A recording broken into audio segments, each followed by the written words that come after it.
بسم الله الرحمن الرحيم. الحمد لله رب العالمين، والصلاة والسلام على أشرف الأنبياء والمرسلين نبينا محمد وعلى آله وصحبه أجمعين. أما بعد، فأعوذ بالله من الشيطان الرجيم.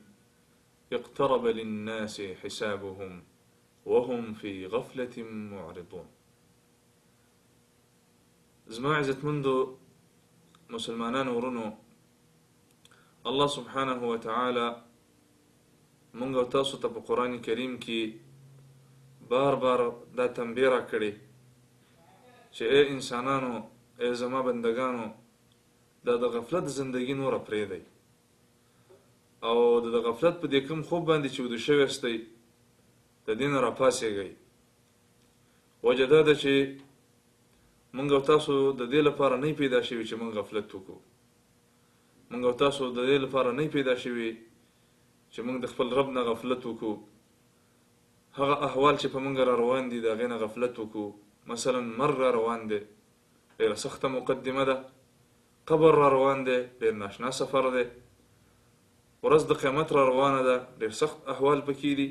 مخې ته جنت را روان دی، د هغې د حصول کوشش کول پکار دي. جهنم را روان دی، د هغې نه ځان ساتل پکار دي. نو دومره سخت دي چې د انسان مخې ته را رواني او دومره سخت تکلیفونه را رواني او د دې باوجود به انسان غفلت کوي. نو د دې په تاوان کې څه شک دی؟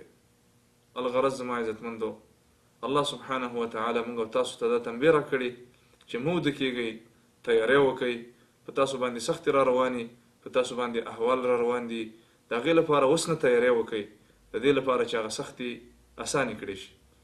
زما عزتمندو، د غفلت هغه بیماری ده، تاسو لږ سوچ وکئ چې د غفلت د وجې نه د انسان دنیا او آخرت دواړه بربادېږي. د دنیا په لحاظ سره تاسو سوچ وکئ، هغه غافل انسانان چې بس خوبونه صرف کوي او هیڅ غم ورسره نه وي، هغه همیشه محتاج وي. د دنیا په زندګۍ کې هم نورو ته محتاج وي. وجه دا ده چې غافل دی، تیاری نه دی کړی، خپل اقتصاد یې نه دی برابر کړی، کوشش نه کوي، سعی نه کوي. نو دې لپاره دا محتاج وي همیشه. او چې کوم انسان په دنیا کې کوشش کوي، ځان ستړی کوي، کاروبار کوي، تجارتونه کوي، نو الله سبحانه وتعالی ته ښه پراخه رزق ورکوي. همدارنګه زما عزتمند، د دنیا زندگی خو هسې فاني ده، د آخرت باره کې غم پکار دی. نو د آخرت په باره کې کوم انسان چې غافل وي، نو دا هلاک انسان دی. اگر که په دنیا کې سمال وغیره وګټي، اصل دا ده چې انسان د آخرت تیاری وکړي. زما عزتمند، الله سبحانه وتعالی فرمای اقترب للناس حسابهم.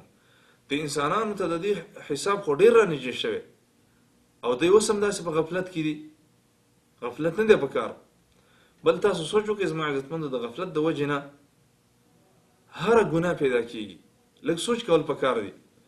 مشرک ولې د رب العالمین سره شرک کوي؟ سره د دې نه چې دا دومره نظام الله سبحانه وتعالی پیدا کړی، دومره دلایل دي د رب العالمین په وحدانیت باندې، د رب العالمین په قوت باندې، د رب العالمین په رحمانیت باندې، د رب العالمین په نعمتونو باندې چې د هغې دلایلو شمار نشته دی. او دومره احسانات الله سبحانه وتعالی په دې انسانانو باندې کړي او د دې باوجود به انسان را لګي د داسې ښکلي ذات سره شریکان جوړوي. دا ولې زما عزتمندو؟ د دې وجه دا ده چې دا انسان د دې ښکلي رب نه، د دې قوي ذات نه، د دې خپل خالق نه، د دې خپل مالک نه، د دې خپل رازق نه غافله دی. د غفلت له وجې نه دا د خپل رب سره شرک کوي. زما عزتمند، ولې یو انسان په ګناه کې واقع کېږي؟ د هغې وجه دا چې په دغه وخت کې انسان د خپل رب نه غافل وي.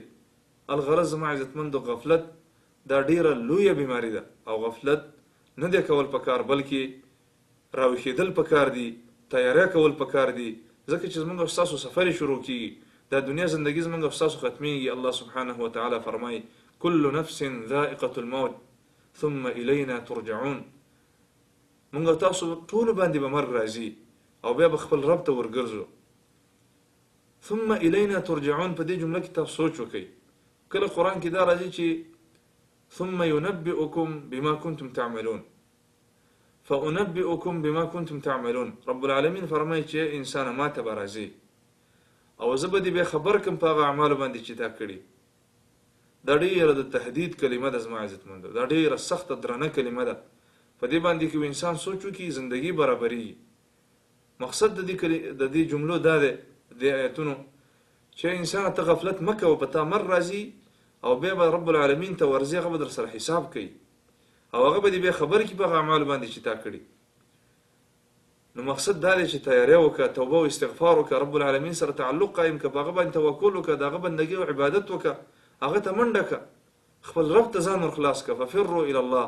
موږ تاسو باندې چې کومه سخته را روانه ده، بل ځای خو نشته دی چېرته لاړ شو، نو د خپل رب طرف ته منډه کول پکار دی، غفلت نه دی کول پکار. زما عزتمندو، ځکه چې زموږ او ستاسو مخې ته سختې سفرې را روانې دي، د مرګ سفر را روان دی، د قبر سفر را روان دی، د حشر سفر را روان دی، او ډېرې سختې را روانې دي زما عزتمندو. او داسې ګپ شپ نه دی، دا یقیني خبرې دي او په هر انسان باندې راځي. نو د غفلت نه ځان ساتل پکار دي او د رب العالمین سره تعلق قایمول او د هغه سره او د هغه معرفت حاصلول او د هغه بندګي کول، دا په موږ او تاسو باندې فرض واجب او لازم دي. الله سبحانه وتعالی دې وکړي چې زموږ او ستاسو راتلونکي سفرونه د رب العالمین په فضل او کرم سره اسان شي. والسلام علیکم ورحمة الله وبرکاته.